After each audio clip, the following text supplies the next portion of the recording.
You know that in the final result, it'll be 1 pixel that will be, F instead of F6, F6, F6. You know that that's the case. Yeah. They probably know that's the case, but it's not about that at that point. They're the director, you just do it. Yeah. If it's a client and they're paying for your time to do that, that's when I think you're like, let's have a conversation about scope creep. Huh.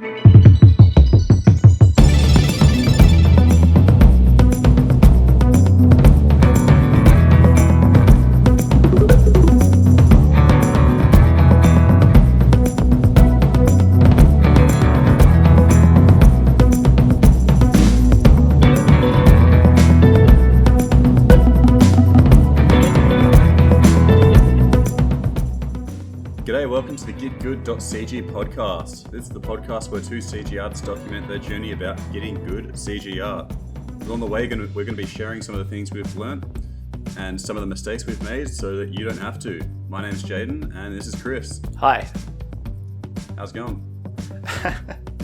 We have been in a bit of a moving mode. So the last week's sort of just been computer cables and furniture for me. Not moving anywhere, but not moving apartments. Just the whole change is as good as a holiday thing. Oh, right. So you're cleaning up a room or something like that. Well, it's lockdown, and we've been finally given the roadmap out of lockdown, but it's a very long road, and so deciding that we were going to live the way that we've been living up until this point seemed a little bit cognitively difficult. So we just made the decision to move which room our bedroom was in and which room was the study. So we just sort of swapped spaces. How good is it every time you just go into your bedroom and you just reorganize it? Like you go in there and you just reorganize your room and you just get like that high of just like, yeah, this is great. This is a new beginning for me. My bed is in a different corner. Life is going to be better from now on. Yeah, like I've always... again, coming from Christian's undiagnosed ADHD corner, I've always thought that when you have a disorganized space, I find it harder to focus. And so, before I start a new project, I need to clean everything around me and have it in order. And then I can start. Yeah, I'm the same. I took a day off yesterday, just a day to not do any art, because I've been doing art for nearly 24 hours straight for the last, how long I've been in lockdown. I think it's probably getting close to 2 months now. And so I was just like, look, I need a day to just not think about art or not do art. And so I slept in, I rolled around for a while, and then eventually at some point I just completely cleaned out my room, just reorganized the cupboard, and man, I feel good. But there's always this moment when you're elbows deep in the back IO of your computer, and you're just like, I didn't have to make this problem for myself, but I did. And now this cable's wrapped around that cable. That one's around my neck, and my ankle's stuck in a power outlet. And at that point, you're like, okay, I need to press the pause button. And just go and have some lunch or have a coffee or something and just come back later, because... Yeah. This isn't what we're actually talking about for the episode, but it is... There has been a lot of studies that have shown that the quality of the space you're in, whether it's the sort of light that it gets or how clean it is or whatever, or how big it is, does have a impact on your mental health and productivity. So, well, that was actually the motivating factor behind, one of them behind shifting spaces, is that we realized that our bedroom was getting the most sun at the times that we wanted to be sort of doing some lighter work, but we were never in our bedroom because we just sort of close the door and go into the other room for most of the day. And so we wanted to get the sunniest side of the house being where we actually did all of our work. Yeah, I've got my computer at a north-facing window, and for those of you in the northern hemisphere, down here in the southern hemisphere, the north is where you want because that's where the sun's coming in. So I get that, like around midday or mid-morning, I'll get like a nice blast of sunlight on me, it feels really nice to get that sunlight on me and makes me want to go outside. But what is really irritating is when the light goes onto my screen and I'm like, okay, I've either got to close the curtains or deal with this. Yeah. We get golden hour in the morning because we face east. So we get golden hour and then we get, dingy Melbourne haze until 5:30. Rip. Yeah, I mean, it's pretty Gucci all day around for me, which is pretty nice. I also have a nice view out to a tree canopy, so that's hardly unintentional if I recall. But it's just interesting because what was a weekend job turned into a complete beginning of the week through job because we had to deconstruct all of the furniture because it's a tiny apartment and we don't want to ding all the walls. So we had to deconstruct everything, move it carefully, swap it all around and then pack it back up, move all the electronics and then figure out how the new space was going to work. So we didn't think through moving everything back into the other space. We were only planning for the sunny space. And so by that point, we just had a collection of furniture that we didn't know how it was going to work in a space that needed to be shared for several different functions. And we ended up just looking at it and saying, that's a tomorrow job. And I ended up putting the bed together, which I thought was a feat of, self-control because I was just going to sleep on the floor otherwise. But the project got a little bit bigger than I'd originally intended. Wow, that's sort of familiar with what today's topic is. That's right, scope guys. Creep. Today we're talking about scope creep. Yeah. Segway Man strikes again. Oh, yeah. And actually, before we move on from that, sleeping on the floor is great. Like, when I was at uni, I was either sleeping on the floor on a mattress or I went and stole a bunch of milk crates and I just had a milk crate based bed. And hey, it worked. I am that person, except I am also now married. Yeah, that ain't gonna fly. That doesn't fly anymore, no. So yeah, that flies up until you're about 25, 26, something like that, and then it's like, yeah. Her idea of glamping is a 4-star hotel. Anyway, for today's actual topic of whatever it was. Today's topic is scope creep, as I alluded to earlier. Yes, you could probably just tell my brain shut down then. So yeah, scope creep. The reason that I think we're talking about this today is that we've both seen it happen where over the last little while we got into projects that just sort of got out of control. And not that we couldn't complete them, but it gets to a point where you look at the over-under of actually completing them and you've kind of already gotten everything out of it that you're going to get except the practice in finishing it. And you can get that practice quicker the more rapidity of the project that you do. And so, like we talked about last week, sometimes it's better to have smaller, more contained projects. And that's kind of what both of us have moved on to doing in the last little while. But we wanted to talk about how scope creep happens, what you can do to avoid it, and why it's not necessarily inevitable, but how it can get away from you without you noticing. Oh, yeah, scope creep is that thing that just, it gets me every single time. For me, it's something that is inevitable unless I am sitting there being like, scope creep is going to happen unless I actively try to prevent scope creep happening. I don't know if that's the same for everyone else, but for me, it's like, okay, how do I control this? Would you make a differentiation between scope creep and overrunning timelines? As in, I've noticed that it happened to me yesterday. I time box stuff, so I know when I'm doing a thing and I know when I'm supposed to finish that thing and move on to the next thing. But the completist in my brain sometimes doesn't let me do that. It just sits there and says, oh, but you're doing so well on this.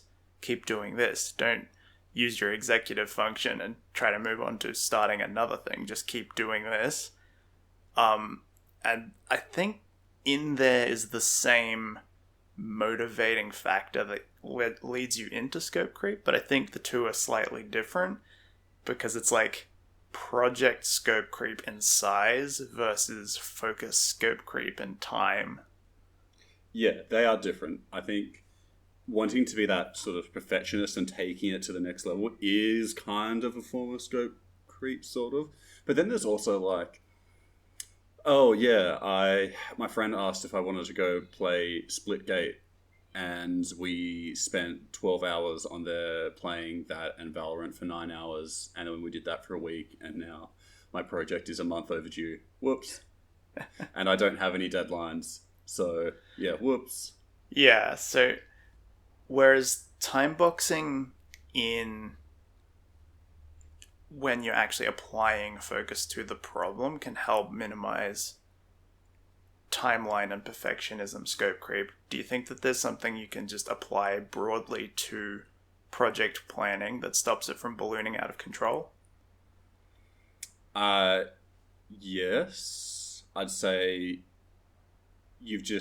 I think if it's something where you're just trying to like get good and you're just trying to practice something over and over, I'd say, and this is sort of from my own point of view. So I think I talked about this last week, and I don't know, maybe the week before, but probably not, where I have shifted from doing a big art sort of environment project where I just wasn't at that point where I could actually do that.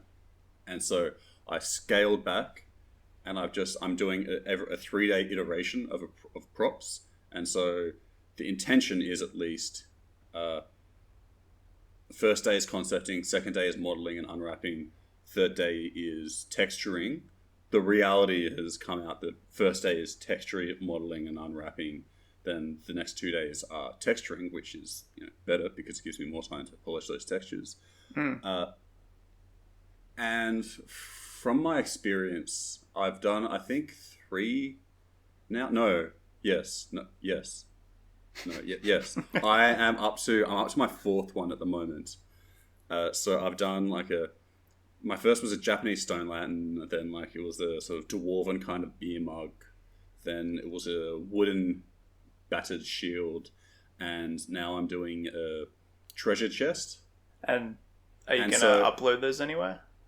I will upload them. The good listeners and I can have a look. Yes, I will upload those. They are going to have a little bit more polish done to some of them. The first one is pretty dog crap, so I'm not going to polish that one, but I'm going to polish the other 2, and I'll show the unpolished and the polished, just so you can see where it got to. But at some point, sounds like a bit of a ArtStation blog post in the making. Yeah, it might be. That's what I am thinking. Maybe I'll start doing an ArtStation blog. So yeah, I'll let you guys know. But anyway, back on topic. I'm just saying that it sounds like the process is the thing that's keeping the so your project itself is the meta of doing these smaller props, which is hard to balloon out because within that is this fractal process of taking something from beginning to end and then starting again. So maybe there's something there about scope creep, whereas if you break it down into small repeatable steps, then it's just a matter of how many of those steps you do, and there's no way to sort of let that balloon out and not notice.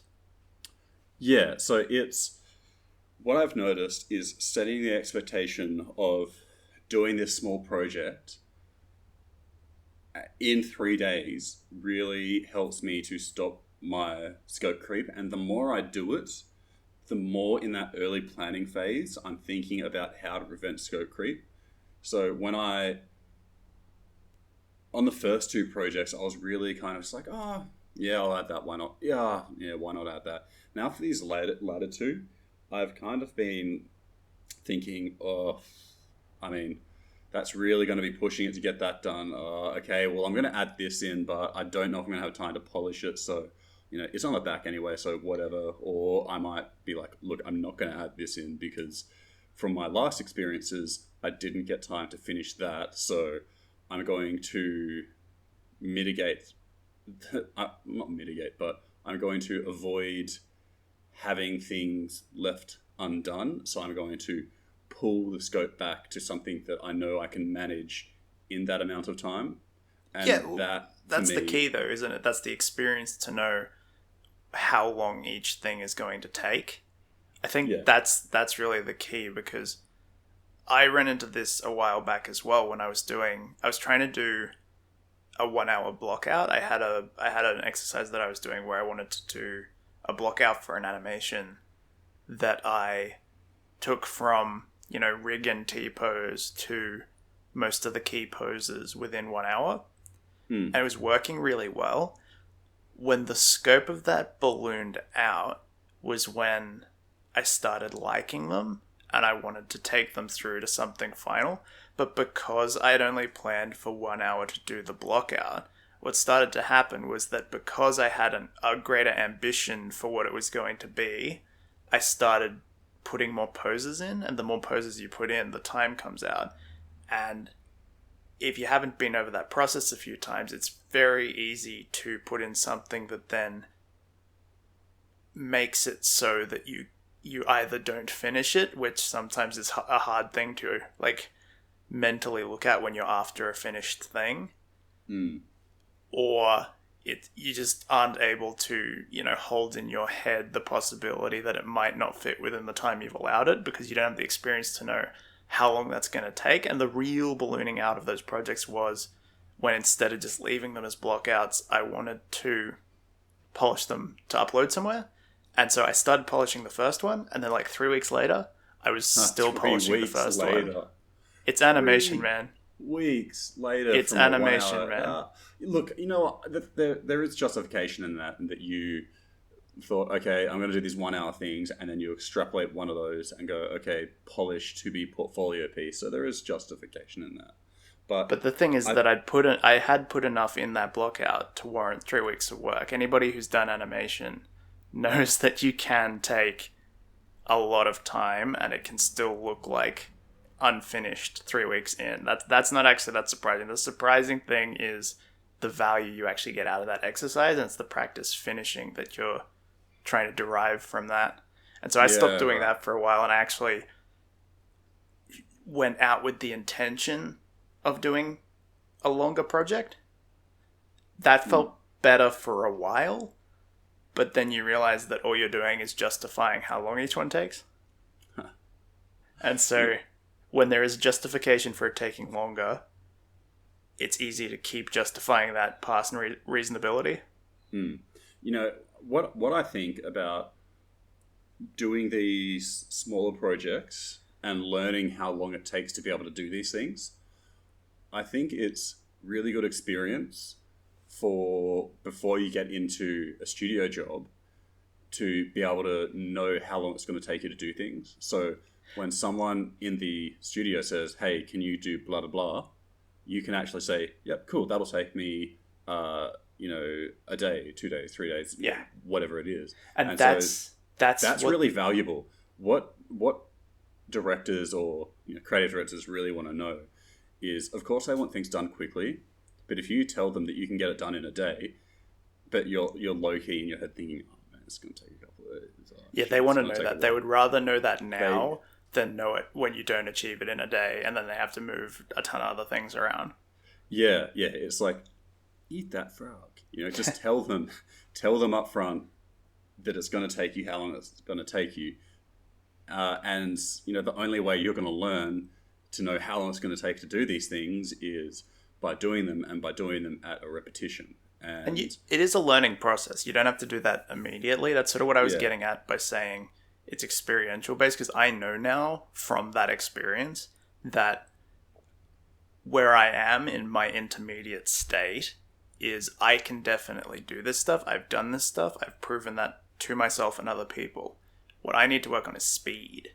And not only speed, but expectation of speed. So being able to judge how long it will take and being able to account for that. Because if it's still a mystery in your future, that's when scope creep happens. Because if you don't know where the end goal is, you have to go in every direction before you find it. Yes, definitely. That is what happened with me for that environment project that I was doing, is that when I first started that environment in the part of the course, I had these deadlines where it's like, okay, well, I don't have enough time to polish this, so I've just got to do that and this and this and this just to get it done, so I can just show it to the teacher and then I'll polish it later. And it shouldn't be too long. It should only be a week of extra polish, right? But then, I started again and I started going back to the replanning phase, and I redid a whole bunch of stuff. I re-unwrapped things, did a whole heap of remodeling. I basically started the project again. And since I didn't have that constraint and that structure of the course, scope creep ballooned real fast. And at that point, it's really easy to notice because you've seen the same project within a constraining structure and without a constraining structure. Yeah, and the difference was night and day. Stark. Yeah. Yeah. Where I got it to, or where it is now, it is at a better quality than where it was at the course, but it has taken me way too long to be able to do that. But now that I've peeled back and I'm getting this experience of just whacking the same nail over and over, just getting things done, I think that when I go back to do another project of that scope or that level of detail, I think it'll be much faster for me because I will have an expectation of how long each thing's going to take me to do. And I think that is probably a really good thing for potential environment artists to know, is that if you want to like kit bash things up, that's fine. But if you want to start making everything, you want to start doing environments and you want to make most of the props in the environment, then you first have to start off with prop making, where you've got to figure out how long it's going to take you to do each thing in the environment. And that's what I'm really pulling back to do now. Yeah. The way that I've always addressed that sort of thing in relation to scope creep, to a greater or lesser degree, because I've had different levels of success, but I've always been... I can't remember whether it was advice that I was actively told or whether I just derived it from a couple of circumstances. But the words, "have you done it before?" come to my head. And if you think, have I done it before? And the answer's no, then you don't know how long that's going to take, and you need to cut it like it's, going to eat your arm off if you don't. Yeah. Like, the idea being that if you don't know, if you haven't done it before, like, do not plan to do a 60-minute long animated, hand animated project with painted backgrounds if you've never done a short film. Don't do a short film if you've never landed a shot, Yeah, exactly. It's, you've got to learn the some of those more micro details before you jump like that. You gotta learn to walk before you can learn to run. You know what I mean? There is Wisdom another element. GitGud.CG podcast. There is another element to that, though, which is when you're working with other people, sometimes the scope creep is not within your control in that way, because the industry term is pixel fucking. But a lot of what happens is that the person in control of the decisions isn't the person in control of the work. And so what they have in their head and what you do are not necessarily jiving. And that's where that communication comes in, where you say, look, dude, bro, buddy, old pal, I know you want this tomorrow, but you're not going to have it until the day after, because it's not going to be done to the quality that you want, because I need to get more experience. And so it also depends on whether you like who the client is. Like, is this a freelance client, or is this a director at a studio, or is this the production manager who is accountable to the director of a studio? Like, it depends on who you're talking to, the level of put up or shut up you can do. Because if you're talking straight to the director on a project and they say, like, change this anisotropic metal here to reflect when it glints off the motion blur in this particular scene, and you know that in the final result, it'll be 1 pixel that will be, F, F, F, F, F instead of F6, F6, F6. You know that that's the case. Yeah. They probably know that's the case, but it's not about that at that point. They're the director, you just do it. Yeah. If it's a client and they're paying for your time to do that, that's when I think you're like, let's have a conversation about scope creep. Huh.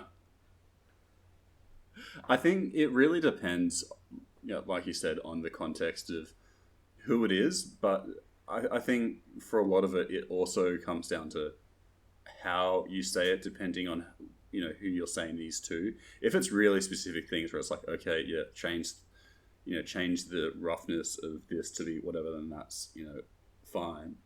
But if you're starting out and creating, I don't know, a new asset or a new animation, I think it really just depends on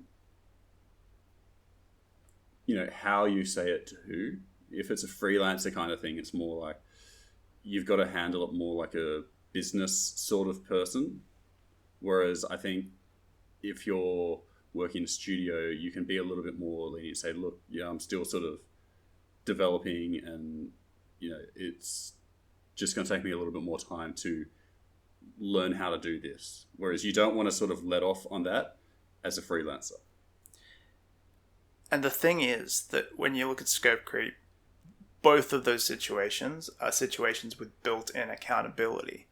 When we're talking about personal projects and you remove that accountability, it's not a question of how you address the scope creep. It's about noticing it in the first place. Do you have any?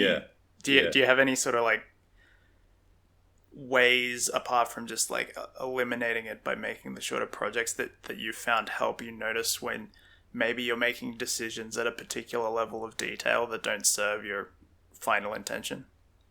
I think there's a couple of things. The first one would be I'm thinking about adding things that aren't included in my concept. I think, plan out, have your concept, have that all planned out of, how it, not only how, for me, say how the asset's going to be, but also, how it's going to be presented. It's going to be on a turntable. It's going to have like a little mini environment and whatever. Have that all thought out so that you don't have to do any of that level of thinking later on. It's just execute. If you're going plan, execute, problem solve, plan. Yeah, that sort of thing. That's definitely where scope creep is happening, and that is either because you didn't, have a thorough enough planning stage, or, maybe ADD brain later on is just going wild. I don't really know what the cause of that is, but to be animation specific for a moment, I actually noticed this when I started working with constraints and selection sets. I noticed that was always where the project not necessarily ballooned, but stalled, and the level of problem solving I had to do was what actually crept out, because I had come up with all the artistic decisions. He's going to go over here, he's going to think this thing, he's going to pick up the ball, he's going to throw the ball, But what I hadn't considered was the mechanics behind that. Like, the ball is going to need a constraint network that allows him to pick it up without being influenced by a space on his hand before that point, That stuff seems intuitive, but the way it's built, it doesn't matter what program you're in, it's set out in a way that requires just that additional, Mac rainbow wheel spinning. Like where you just sort of stall out for a moment and you're like... The Mac spinning wheel of death. When I had a Mac, that was a great way to ruin my day. And the thing is, they're so fast these days that you don't see it unless something's gone really wrong. Yeah. And that's kind of the case with the animation as well, because you get to this point, you're like, I know what I planned to do. It was constrain this to that. But what I didn't do is take the secondary step of being like, which constraint and which one is constrained to what, and when it comes across, it has to hit this thing. Do I need another constraint for that? And if so, how am I going to blend between the two? Stuff like that. Planning out your selection sets, like which controls are going to need to be in the same groups to make it easier to lay down keyframes. Just like little procedural things that, again, it circles all the way back around. If you don't have the experience to know that you're going to run into that problem, or if you don't learn from your mistakes, you're going to hit that point every time. The little rainbow wheel will start spinning, and that's when you spend... going to get a nosebleed. Yeah. Blue screen of death, red ring around the iris. Yeah. That's for the 360 generation. Yeah. But you just stop, and then all of a sudden the plan is out the window because the new project is figure out this new problem you've run into. No. And so I feel like that means that maybe my best advice I can give for controlling scope creep from my experience is account for what is accountable, and then never make the same mistake twice. Or at least try your best not to. Well, solve it if it becomes a problem. It's like how, like I always recommend that people don't change the default shortcut keys because it makes learning stuff slower. Because when you look at a resource, then you have to do that mental arithmetic of, oh, so he's pressed this, so I need to press the shortcut that I've moved on my crazy, modular setup that I made. Or sometimes if you set a new shortcut, it will break another shortcut. So you go to do a shortcut that you found online.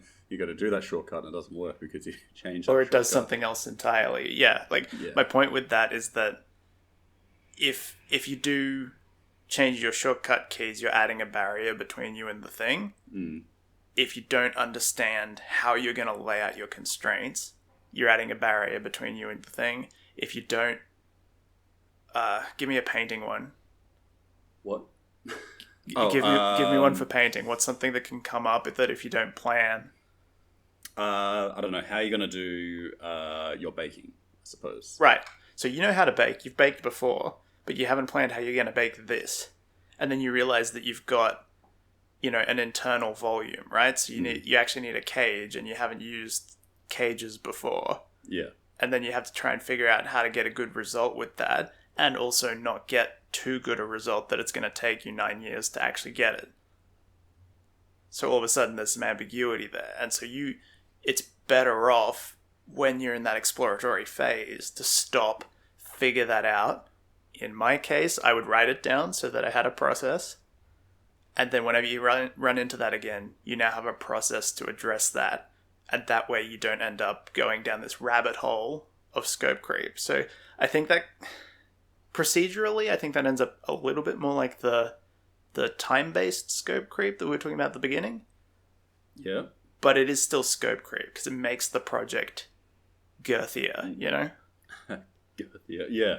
Like, I think baking is probably a good equivalent for me for that, where I am eternally trying to figure out the best way to bake for me. And honestly, like the way that's best for me is in 3D Coat, but I'm too cheap to buy 3D Coat, at least at this point. So I'm using Marmoset, which is still fantastic. Better in some ways, but preferred for me is 3D Coat. And so when I was getting started on these little sort of projects, I knew that baking was going to be a big obstacle for me. So I just went and thought, okay, how am I going to do these bakes? What's the best thing that's going to go? And so really the first one was just experimenting with different bake types. I think I did do a little bit in 3D Coat because I still had like 1 or 2 days left on my free trial. And then I was trying out Blender stuff, and then I was trying out Marmoset. And then I think I worked it out. I thought, okay, Marmoset's the best way to go to get the results that I'm most happy with. And so once I had figured that out, and I did a bunch of experimentation, for all of my other little props that I'm doing, I still follow that same process, because baking has always been a thing that has really caught me up. And this is like the first time I've really thought, okay, I need to figure out a process for my baking so that I actually, I can just say, when I get to the baking stage, I go, oh, cool, time to bake, get the bake done, rather than being like, oh, shit, okay, time to bake. I guess I'll send it over here, maybe. Oh, do I need a curvature map? It's like, oh, is that really better than this one? Okay, let me have a look. Where am I going to save these out to? I guess temp 3330xxx. Tempy. Yeah. So now I've done that. It's like, okay, cool. My baking is not an issue anymore. It comes down for me to accounting for the accountable. Like the way that I like to stop scope creep in its tracks, in the more traditional sense of scope creep, where the actual end goal becomes larger than you can actually realize in a realistic amount of time, is to put end dates on it. Yep. Just like I time box when I like my work sessions, I like to put end dates on stuff, because if I have an end date, then it's sort of like pulling the scale slider on levels at like the midpoint. The mid-gray sort of evens out, and you know exactly where your midpoint is. Yeah. You know what you have to get done before the end. Yeah. Which puts a little bit of hustle in your bustle. The other thing is to keep it visual. Like, I do like to make a project map and print that out and have a bit... Sometimes it's a list, sometimes it's a spreadsheet, but I just like to have that kicking around my studio so that I've got something to check off as I work down it. I think, yeah, for me, the equivalent of that would be just my concept, really. Like, for doing things like props, the concept you do is really, it is your project plan. It's just a visual and creative project plan, I think. And and that'll take a number of forms. Like, it's a map in more ways than one. Yeah. Do you remember back in the day when we first met? Yeah. We first met doing an environment project at the school we went to, and it was us and 2 or 3 other productive members, and we came up with this idea. I can't remember what it was for. I think it was like a night elf environment or something like that. No, it was a Sky Pirate floating island for a Unreal Engine 4. It was Sky Vikings. Sky Vikings is what we did, right? We did Sky Vikings, but we had some other ideas, and I think one of them was like, because the whole year was assigned an environment with different themes, and we were hand-painted texture in brackets like WoW style or something like that. And so me really wanting to do that was just foaming at the mouth. And I remember distinctly one of the ideas we were throwing up was like a night elfy kind of theme, I think. And one of the ideas was having like this big tree type thing. And I distinctly remember our teacher just going, yeah, guys, that's way too big. Like, yeah, no, I think you're right. I think it was like a floating like Yggdrasil thing. Like, whereas before it was just like what it ended up being was a floating island. I think there was originally a tree in the middle, like Labiata. Yeah, I don't know if it was a Sky Viking. I think after our teacher told us that, we kind of ripped some things back and went, okay, what are we doing? And then I think we landed on Sky Vikings. But I suppose that's a good argument for accountability. Like, that was someone external coming at you being like, guys, you do not have the time or the skill level to stick the landing on that. Yeah. That was really helpful to have him be like, you are going to face plant if you try this. You know, what's really helpful advice is when people say, I couldn't do that. Oh, yeah. Yeah. Because if you respect their work and they're telling you that they wouldn't be able to accomplish that in the time that they had, you'd be like, I'm pretty... Did he say that as well? I'm pretty sure that's sort of what I'm remembering. Yeah. Good times. And then I think the other group ended up doing this like really cool like outback western Borderlands style thing, and we were just like, maybe we should aim a little bit higher. Yeah, there was a few cool ones. Come to think of it, someone else ended up doing like an Underdarky glowy mushroom thing. Might be what you're thinking of. Oh, I remember that. That was cool. Yeah, you know what? I had forgotten that completely until. Anyway, it was a couple of years ago, but a bit more than that. Yeah. The point being that it was a big job, and not only had we overestimated our ability to get it done, but you also can overestimate other people's commitment to getting it done, and that's another story, but it does feed into scope creep. It's like, yes. Do you have external accountability or do you have internal liability? Yes. Yeah, one of the issues in that project was just people saying, yes, that'll be done, and then It was done. not done, yeah. And it was not done. And that's where the dates come in. That's very much like, this will be done by now, and then your production manager gets like a, vein popping out on his forehead when you say it won't. And you were the production manager. More or less equivalent. I guess I must have repressed that. Yeah, I mean, you were like the engine guy. You were the guy in the engine, and you built the terrain from memory. I did like the hero prop, which was the house, I think. The house thing, the Viking house. Yeah. The less said about that, the better, I think. I was not honestly that proud of the final result. Neither was I. But it was a good lesson. Process. It was a good lesson in what happens when you don't account for these factors and allow scope creep to run rampant. And that, I think it does all come back to experience, and it comes back to applying that experience, because there's no sense doing something and running into a problem only to do something and run into that same problem again. Yeah. And I think that's the lesson to take away with that, is just the quicker you can hit all the problems, the quicker you will have seen them before.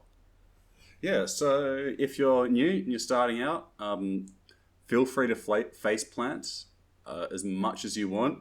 You need that exploratory time where you just try stuff, and don't button it down too early. Don't take it too seriously. Just throw stuff up, get people's opinion early, because if you try to be perfect the first time out of the gate, you will fail.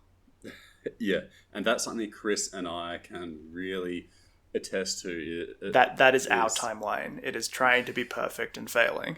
Yeah, like we have tried to be perfect in a lot of the things we've done, and I think probably about 9.5 times out of 10, to maybe even 10 times out of 10, it really just bites us in the ass.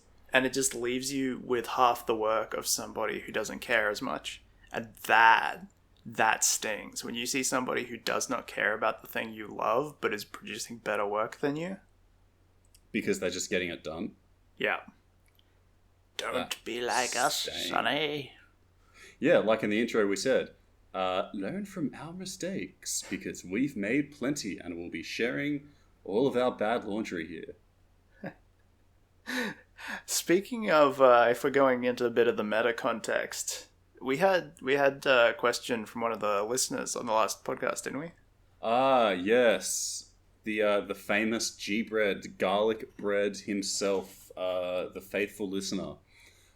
He asked Kris a question to go in a little bit on what you had touched on the last podcast, is that Garlic Bread is an animator himself, and he wants to know more about the exercises that you are doing as an animator. So, over cool, to you, Christian. I guess I covered a little bit of what I've done that has not worked a little bit earlier in the podcast. As in, like, what I would say that I found through the exercises that I was doing was that being realistic about the time you give them, and also being able to abandon practice as practice and not take it through to a final thing. That's probably the major takeaway I've had through those. I guess I can take you. Do you think it'd be interesting to walk through the process of how I sort of approach those exercises? Yeah, I mean, I suppose just give them as much as you can. How do you approach it, and what are they? Well, entering the animation nerd zone.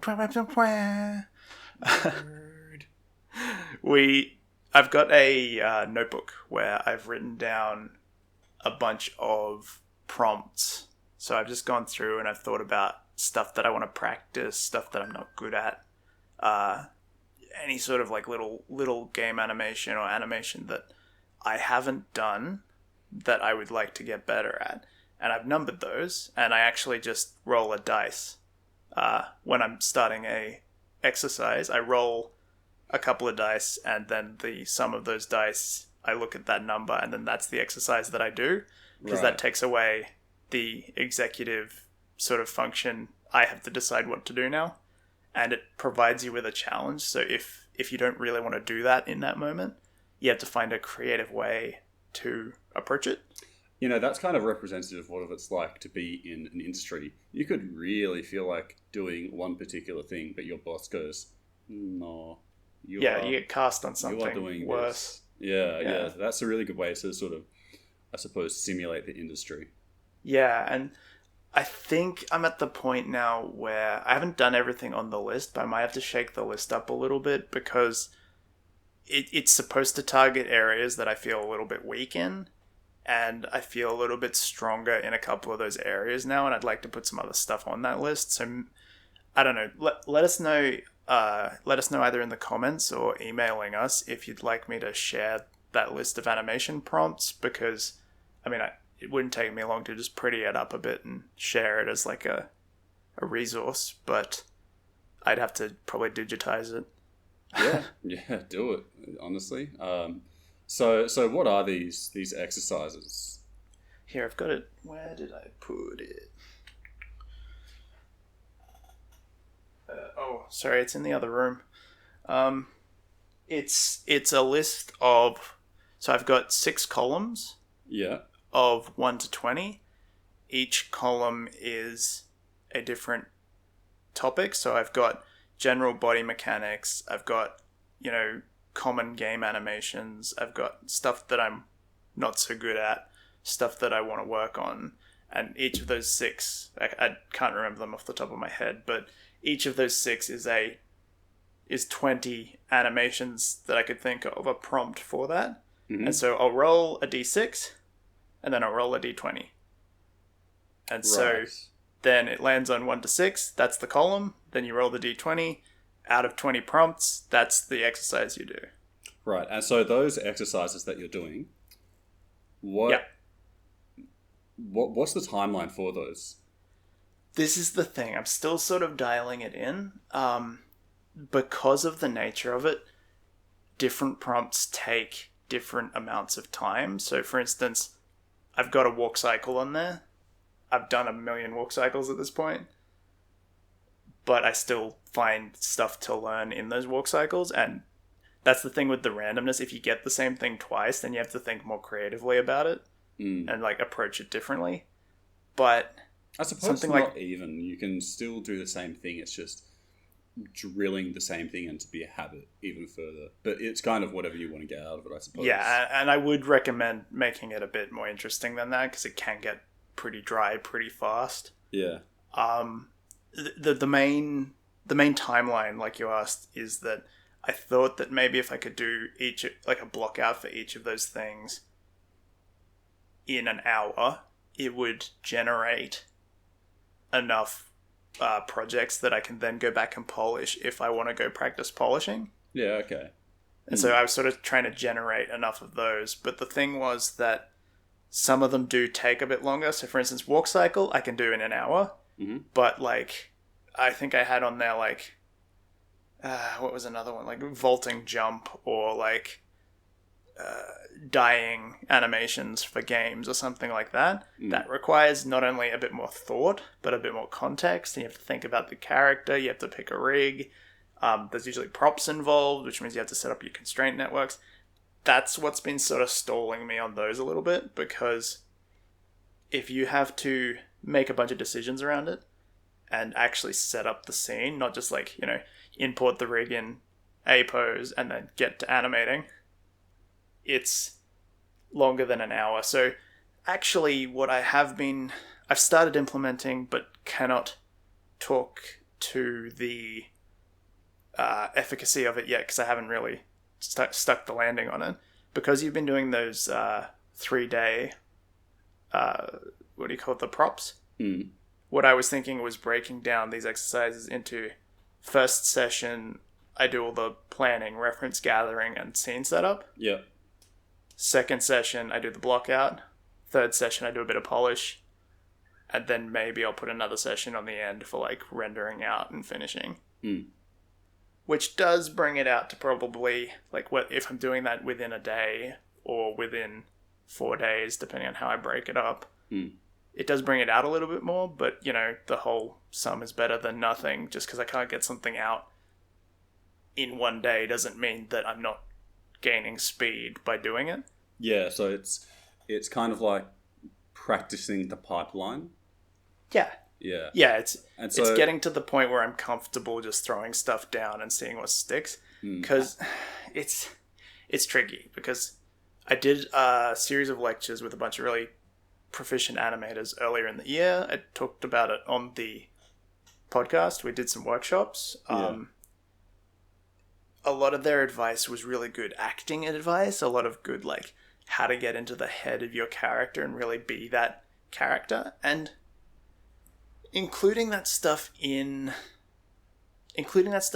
a body mechanics shot, for instance, it helps, but it's not always the best way to practice. For instance, like, do I need to know that this guy's hungry when he's doing a jump?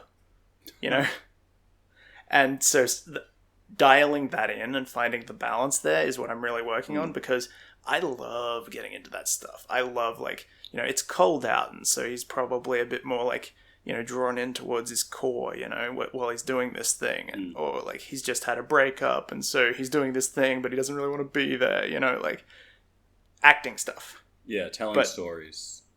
What I'm trying to figure out is, when I'm doing these exercises, if the over-under is actually, like, am I doing the exercise for the exercise's sake to get through the pipeline? Yeah. And do I have to be, thinking in that animator mindset rather than the technician mindset? Yeah.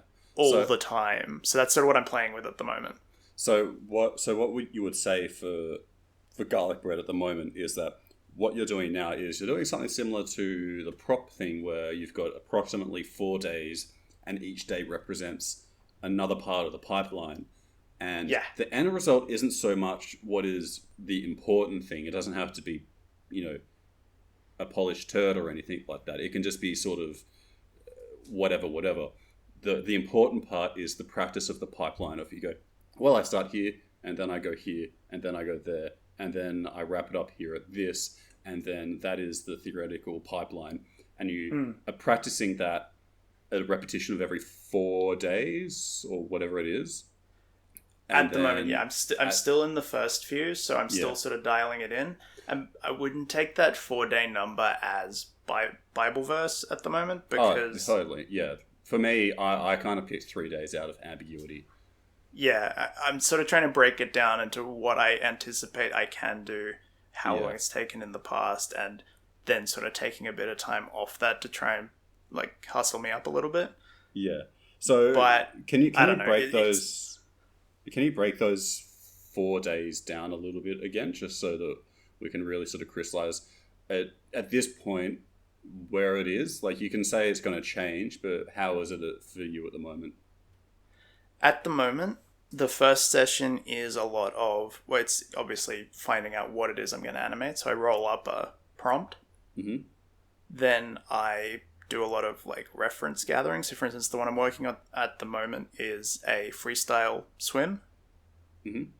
So I've decided to do it in a layer-based approach, which means that I'm sort of isolating parts of the body and sort of layering the movement in, because it's easier than doing pose to pose and it makes it feel a bit more fluid.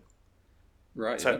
I've made that decision, and so then I've decided, with that decision in mind, what references do I need?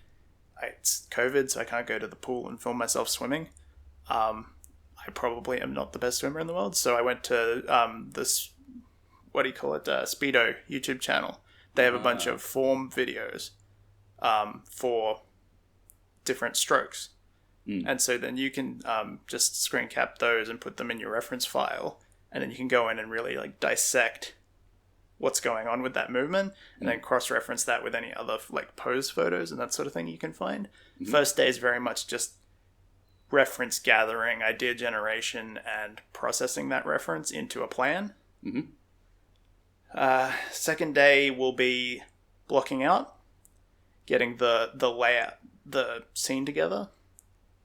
It'll be sort of figuring out all the constraints or the selection sets on the rig. So you bring the rig in and you start sectioning it out. I use Animbot, so that's the other thing. I'll return to that in a moment. But the workflow I've got at the moment, I have started implementing a bunch of tools that are more professional tools.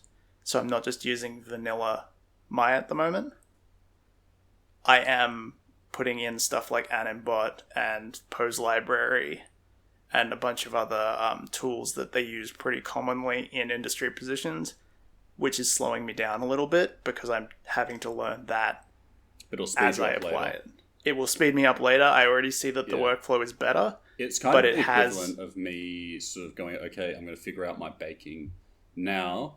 It'll take a little bit of time to do that now, but it'll speed me up later on, and that's sort of what you're doing. Yeah.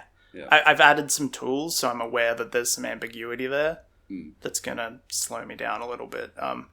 If anybody's interested in the tools that I'm using now, we can go into that as well. If anybody leaves a comment, we can definitely address that. The 2 following days to the sort of layout and blocking day is just animating. There's a whole day for just animate. And then the final day is more animation and polish. And then maybe another day for prettying up. Right. And so that's just to get, for at the moment, a swim cycle out?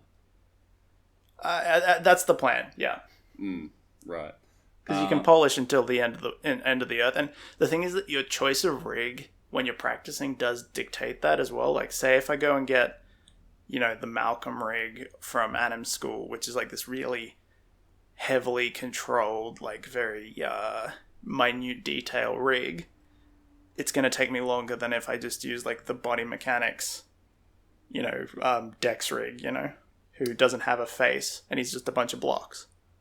Yeah, okay. And so at the moment, you've got 4 days to do this swim cycle. Yeah. What's next? I don't know if you're thinking about next yet. So you're going to... Well, I'll roll it up continue next. So the other kind of things that you're doing, are they going to be along the same line as a swim cycle, walk cycle, weapon reload or whatever? Or are they also going to be larger things, kind of like, I don't know, a short clip of something, like it's more story? That's the thing. I talked about it a little bit last podcast, but what I'm doing is that for my practice, I am bringing it back down in simplicity. I am sort of targeting individual, like there might be emotions, like a double take, or like a going from happy to sad, or one phrase. If I'm practicing dialogue, that will be included. I haven't got that on my chart yet, but as I said, I'm probably going to add some stuff in there. Okay, yeah. But it will be those very tight, controlled single things that aren't necessarily made for showing, but they are good practice. And so what I've been doing after my sort of project account thing that I did is separating my practice from my proficiency. I don't want my practice to be intended to be showreel pieces. They are allowed to be crap. And which if they're crap, very that's difficult fine to accept, but yes. Yeah. And that also means that then I'm not creating portfolio pieces, which is an issue. for anyone thinking of doing a 3-day or 4-day or whatever it is sort of practice run, first of all, I highly recommend it. I'm into my 4th asset now, and it is going really well. Although I do have to kind of warn you is that it can be difficult if the first one, at least the first one or the first couple, are shit. Because the aim of this is not only is it to practice the pipeline, but is to get small wins. And even just starting and finishing something, even if it's shit, that's still a win. Oh, definitely. It's hard to see that it's a win when it looks like dog crap. And so Can I just interject there? Yeah. That's how I learned how to draw. Like, I forget this sometimes, which is to my own detriment. But the way I learned how to draw was that one day I looked at what I was capable of drawing and laughed. I was like, I am so bad at drawing. Let's see if I can badly draw a bunch of other things. And it was like a summer break during university just drawing. But because I was being entertained by how bad my drawings were, I got more drawings done that summer than I've ever gotten done since. And I don't believe it. You being entertained with how bad you are at something? I don't believe it. It was a mindset that I got into that I've never actually been able to reacquire. I think but it's it the was ability. really fun. I think the ability to just laugh at yourself and not being able to at certain times just to not take yourself too seriously. I think that's a superpower. Which is the why times sometimes when I can do that is just the best times. Yeah, that's the exploratory phase that I talk about. Like, sometimes if you can alleviate the need for this to even eventually be something that is required to make you money, that's usually when you can get to that place better. The problem is when it becomes your primary skill, and so not only is it the thing you do the best, but it's also the thing you're technically worst at because you're still not quite at the level where you should be relying on it to earn you money, but it's also what you're spending all your time on. That's when it gets tricky. Yeah. And I think what I was getting at before is what can be really difficult is that you're practicing at something and it's hard, like it's turning out looking pretty bad and you're just going, what am I doing? Why did I start? Why do I bother? You're trying to go, I'm getting practice of the pipeline, but like the end results are so crap.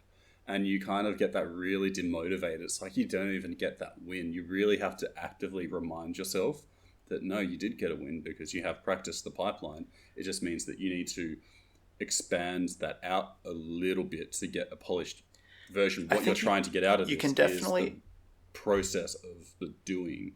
And so for me, the first project that I did was a Japanese stone land, and that turned out like shit.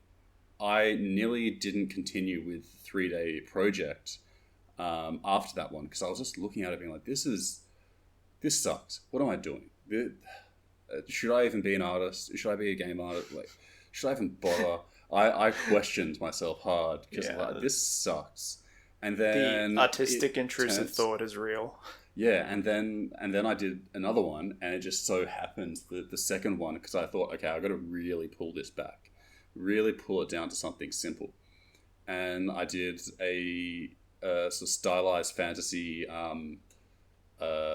beer mug stein type thing, and I did a bit of research on how to paint the materials and stuff like that, and I got down to the nitty gritty of it, and it turned out really well. It still needs a little bit more polish and just like some of the edge highlights and scratching and stuff, but it's like 98% there.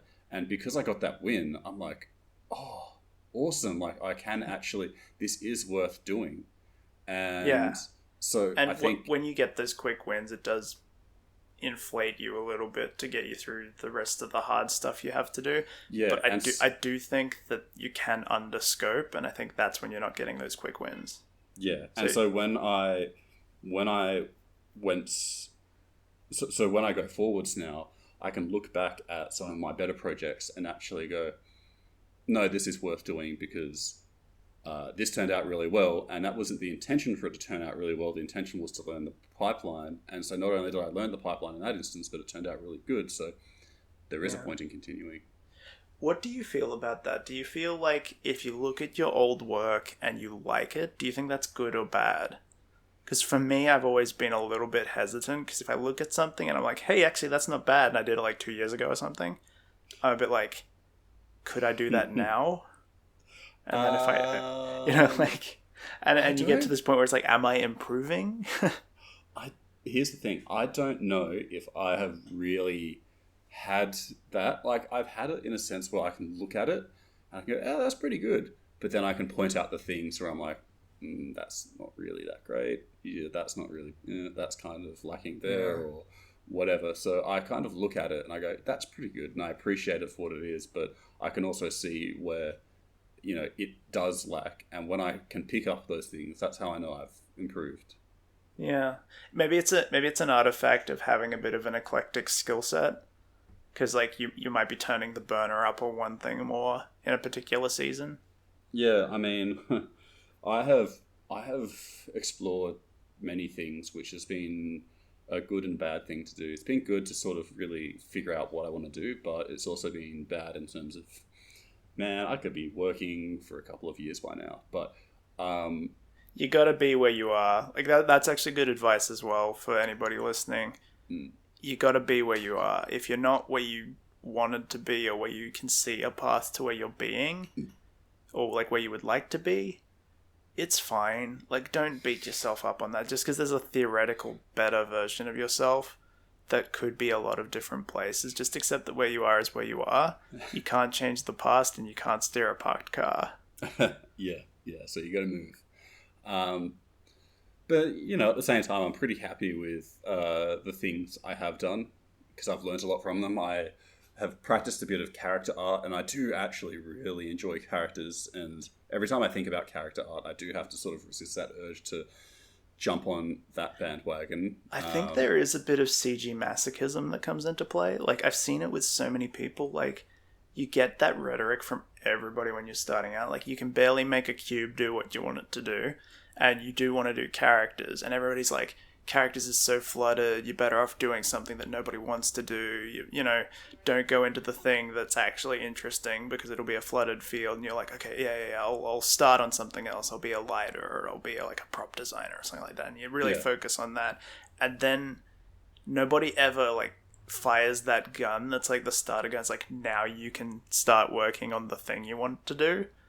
And so for the rest of the time you're there, unless you get that opportunity, you're there like, oh no, I'm not an amazing prop designer yet, so I haven't paid enough to be a character designer. Meanwhile, Sally Jenkins is sitting there just designing characters, and she gets a job doing it. Yeah, I mean, it's got to be someone that does it right. But, why not you? Yeah, why not you? I think for me, it's like characters is something I am really interested in. It's something I do want to go into later on, but it's not the thing that I want to do now. It's like environments are the things that I've always wanted to do, and it's what I do intend to. But it's like when But that's good, though. I was never interested in characters. I never gave a crap. And then I did my character at school, and I was like, oh, this is fun. And I've done a little bit of character stuff since. And that's the exploratory phase. That's like when you do discover that stuff. But here's the thing: if you wanted to be an environment artist, you didn't want to be anything else, and you couldn't foresee a way to be anything else, that's going to be one of two things. You're going to become that thing very fast and get bored, or you're going to put that thing on such a high pedestal that you'll never feel like you've actually accomplished it. Yeah. You have to have other interests and places to move and places to grow if you're going to actually be an artistic, creative person. Otherwise, you will get artistic, like, ruts. You will get stuck, and you will not know why. Yeah, I feel like with goal setting, goals, super important things, but I think that when you are approaching a goal, you should probably start planning your next goal so that when you get to that goal, you don't get there and go, yay, I'm the king of the hill for one day. What now? And then you kind of go, you look at your watch and you go, right? Yeah, it's Anyway. like that. It's like that Simpsons gag where it's like, I gotta climb the Matterhorn, and that's like, that's right, it's that one over there, right next to the one you're looking at. That's right next to the one that you're now looking at. Yeah, it's like, probably keep your eye on, goals that you're currently working towards, but, kind of think as you're approaching that, what's a goal after that? Because I've had that sort of moment before where you set a goal, you reach it, and you're like, yay, I'm the king of the hill. And then, 2 minutes later, you go, it's kind of boring up here. But also, do not idolize the thing you're trying to do too much. For me, that's very hard in animation because there are some, both in history and contemporarily, very good animators. Like, people who can do stuff that I can't even begin to understand. And it's very easy to put that up on this level of unachievability. And it's like, oh, they're that kind of animator and I'm this kind of animator. And I think when you have that kind of rhetoric, it does slow you down because you're not moving towards the actual end goal quick enough. Yeah. I think we're rambling off into the distance, don't you think? Yeah, it seems pretty distant. It's the path right next to the one you're looking at. The one that is going off out into yonder. Well, then do you mind if I segue into the plug zone a little bit with a little bit of a ramble and then I'll turn it back around? Yeah. Go into the plug zone. What's the plug zone? Well, we're talking about scope creep and accountability. And something that I sort of meant to fashion as I was finishing off talking about my animation journey is that I've separated my practice and my proficiency. Whereas the practice is the thing that I know I want to do and want to repeat. But the proficiency is the thing that requires me to actually get a result. That's the thing that I need a lot more accountability with. And so I'm currently in the position to do some pretty radical accountability. And I've got a bit, we'll see how much of this makes it into the final podcast. But you might have noticed that Autodesk changed their pricing recently. I haven't paid attention, but sure. They've decided to do this token system where, in addition to the ungodly expensive subscriptions you can get to their creative software, you can also buy tokens, which means that if you buy the tokens, then you can pay 1 token to use the software for a day. The problem is you can't buy enough tokens for the right amount of money to make it worth the subscription, because the minimum amount you can buy is 5,000 for $1,500 US. What the hell, Autodesk? It reeks of somebody tried and then somebody else found them out. They were almost achieving something, but then somebody got in there and was like, but what if greed? And so that's sort of tweaked my little justice bone a little bit. SJW. Which means that I am now reconsidering my personal future with Autodesk products, much as I did with Adobe back in the day. And so it has become clear that whether or not I use it professionally in future, I will have to at least know a bit of Blender. A bit more Blender than I do know, especially when it comes to animation. And so the reason being that when I'm not using Maya professionally, I might not necessarily want to pay $2,500 for the privilege. So I've reached out to this guy called Pierre Picot from P2 Design. He is the fantastic animator behind the tutorial series Alive, which is character animation in Blender. It came out earlier in the year. He's given me permission to film my attempts to get through the course and sort of narrate as I go along and screen capture and sort of share the journey of me returning to Blender and doing those tutorials. And so I'm going to be Haven't got the channel sorted out yet, but I will be uploading that to YouTube. Whether it's in sort of edited, more formalized video, or whether I do it sort of as like a live stream sort of situation is yet to be established. But that's really something. Cool. Yeah, I'm kind of excited about it. I'm throwing it out there to make sure that I've got a bit of public accountability. Yeah. Please ask me about it. Yeah. I think doing that sort of review about this course or these kind of tutorials are a really good way for, well, first of all, for you to kind of rationalize the thing that you've just done so that you can kind of have a bit more conscious awareness of it. But also, it's going to be really helpful for other people like Garlic Bread to decide if this course is something that they want to do. Well, yeah, definitely. At the moment, it's more around trying to it's another documentary, right? This is a documentary of our process of getting good at CG art. This will be a documentary of the process of me transitioning into a position where I can use Blender as my daily drive if I decide that I want to. I'm not going to stop doing my animation exercises in Maya. Those practices are going to stay the same because that's the tool that everybody uses in the places where I'm looking to get work at the moment. Yeah. But the winds of change are coming, and I want to be on top of that wave, and I think this is a cool, fun way to do that, and I hope that it does help some other people who may be considering a similar decision. Yeah. Now, keep in mind that the last time I used Blender was like 2.6, so it's going to be a bit of a learning curve. You're in for a whirlwind because 2.8 was great. Yeah. And honestly, I'm thinking the channel will be called Third Draw 3D, by the way. Third Draw 3D. Okay, well, when that channel is up, we will let you all know. Spooky spruik. Spooky spruik. You know what? Why not? I'll put something out there as well. I've been thinking at some point I'll have a channel as well. I'm unsure at this point what precisely the content is going to be, but I'm thinking I will have some narrated time lapses of me going through my process of creating these props and these 3-day challenges, just to give people a sort of idea of how it's all working for me and how I'm improving. So I'll probably, I don't know, do that at some point in time. I'm just not confident enough to do it yet. So Kris, will you be uploading that list of things for Garlic Bread, or anyone else interested?